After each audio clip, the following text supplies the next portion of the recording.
Acordem, igreja! O maior perigo que ameaça o povo de Deus não é o ataque furioso do mundo, não é a perseguição que vem de fora. O perigo mais letal e mais temível é o silêncio de Deus, é a sua aparente ausência. A palavra de Deus grita uma verdade que a igreja moderna se recusa a ouvir, porque já é tempo que comece o julgamento pela casa de Deus. Isso significa que antes de Deus levantar sua mão para julgar o mundo em trevas, Ele primeiro acerta as contas com o seu povo, com a sua noiva. Não se engane, um altar abandonado, uma vida sem paixão por Deus, é o primeiro e mais solene sinal de que o céu vai agir com juízo. O tempo de brincar de igreja acabou, a hora de prestar contas com Deus chegou. A pergunta não é se o julgamento virá, mas se a sua vida, a sua família, a sua igreja está preparada para quando ele começar. A resposta de Deus pode ser severa, mas a sua finalidade é sempre o amor. Você está pronto para o julgamento que começa na sua casa? Deus, em sua santidade absoluta, não é injusto. Antes de lidar com as trevas lá fora, ele purifica e santifica a sua própria noiva, a igreja. E essa purificação, essa limpeza, muitas vezes vem como disciplina, como correção confrontando nosso pecado tolerado, nosso orgulho inflado, nossa religiosidade vazia e nossa hipocrisia sutil. Ele não tolera um povo que carrega o seu nome, que diz ser dele, mas vive e age como se ele não existisse. Essa incoerência é uma afronta à sua majestade. Muitos vivem na ilusão de uma segurança religiosa. Pensam que estão protegidos só porque têm o templo, os rituais e os cargos. Mas Israel pensava o mesmo, e Deus chamou suas práticas de abominação quando o coração estava longe dele. Hoje, essa mesma cegueira espiritual nos atinge. Achamos que estamos seguros por frequentar cultos ou ter títulos eclesiásticos, mas a santidade não é opcional para quem deseja ser um filho de Deus. A santidade é a única garantia de que a glória de Deus não se retirará. Em uma visão angustiante, o profeta Ezequiel viu a glória de Deus ir embora do templo, passo a passo, até desaparecer completamente. Isso não aconteceu por causa de perseguição de Roma, mas por causa da tolerância ao pecado, da idolatria e da frieza no coração do povo de Deus. O juízo começou no altar, no interior do templo, antes de chegar ao mundo. O Espírito Santo, em sua sensibilidade, não compete com o pecado, não se mistura com o mundanismo. Quando o povo de Deus se recusa a arrepender-se, ele gradualmente se retira. A nossa maior luta não é contra a perseguição, mas contra o juízo. Perseguição vem do homem, mas juízo vem de Deus. E quando Deus levanta a mão para disciplinar a sua casa, nenhum sistema, ministério ou nome consegue resistir. É por isso que precisamos discernir com um coração humilde. Muitas crises que a igreja enfrenta hoje não são ataques do diabo, não são meras fases difíceis. São a correção do próprio Deus, um chamado ao arrependimento antes que seja tarde demais. O silêncio do céu é o som do julgamento que está começando. Acordem, igreja! O maior perigo que ameaça o povo de Deus não é o ataque furioso do mundo, não é a perseguição que vem de fora.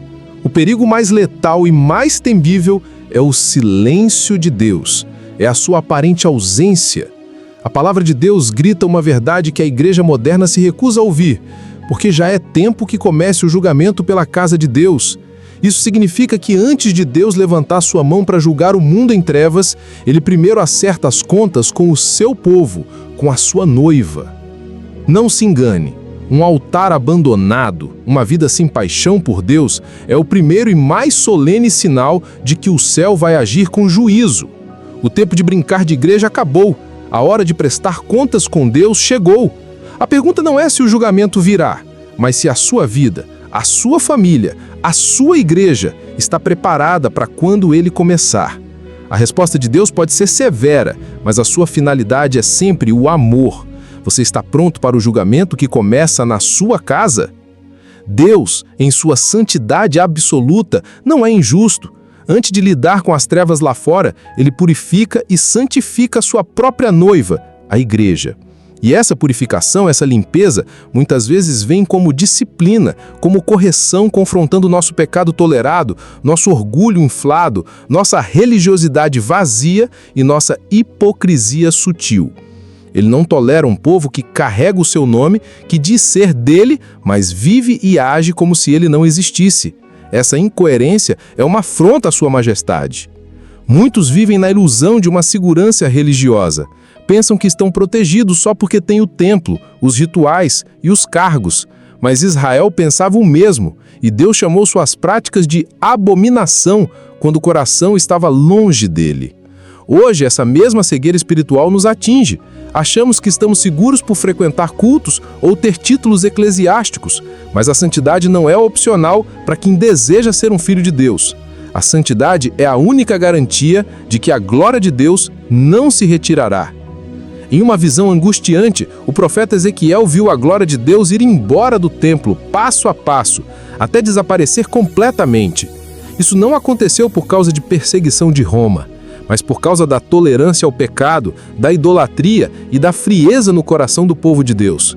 O juízo começou no altar, no interior do templo, antes de chegar ao mundo.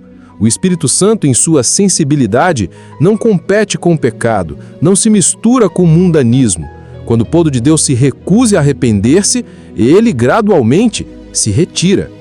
A nossa maior luta não é contra a perseguição, mas contra o juízo.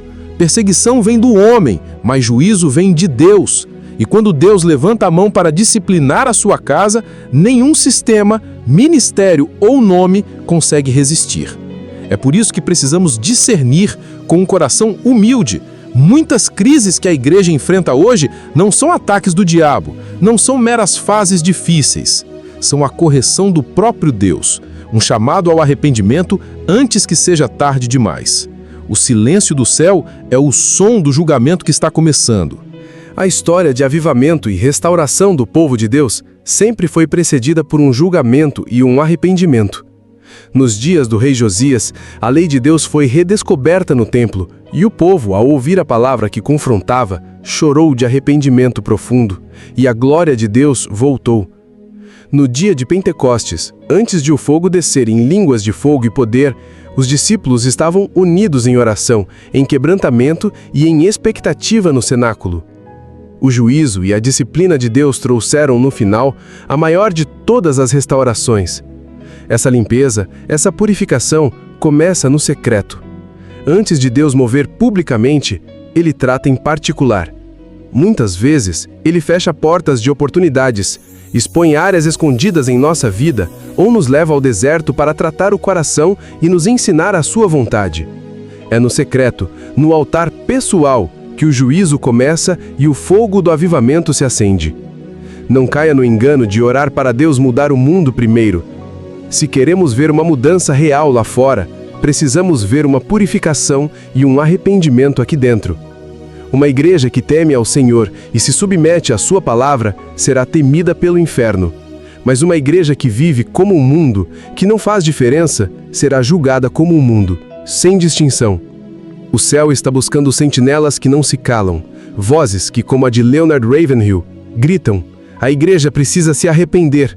A igreja precisa voltar ao primeiro amor antes que seja tarde demais. O tempo não é de silêncio, mas de clamor e de humilhação diante do justo juiz.